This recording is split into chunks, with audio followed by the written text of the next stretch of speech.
ऍग्रिकल्चरचे विद्यार्थी खूप नशीबवान भाग्यवान आहात की तुम्ही आज राज्यामधून ठिकठिकाणी आज इथं शिक्षण घेत आहात।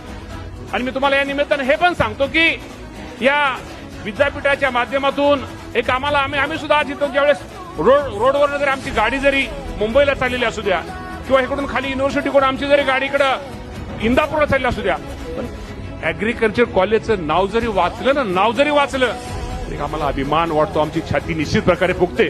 शेवटी नातं आपलं सगळ्यांचं शेतीच आहे आणि शेतीमध्ये शिकणारे विद्यार्थी आज तुम्हाला मी सांगतो या राज्यामध्ये ठिकठिकाणी राज्यामध्ये देशामध्ये जे विद्यार्थी ऍग्रिकल्चरचे शिकलेले विद्यार्थी हे सर्वोच्च पदावरती काम करत आहेत। कुणी IAS आहे, कुणी IPS आहे, कुणी मोठे मोठे सुपर क्लास 1 आहेत, सुपर हे कोण विद्यार्थी आहेत। आणि ऍग्रिकल्चर कॉलेजच्या विद्यार्थ्यांचं एक वैशिष्ट्य असतं, मी ते वैशिष्ट्य सर पाहिलेलं आहे। एक वैशिष्ट्य असतं, तुमच्या कुठलाही कुणाचा कार्यक्रम असू द्या राज्यामधला, सुखाचा असू द्या दुःखाचा असू द्या, प्रत्येक कार्यक्रमामध्ये तुम्ही सगळेजण एकत्र येता।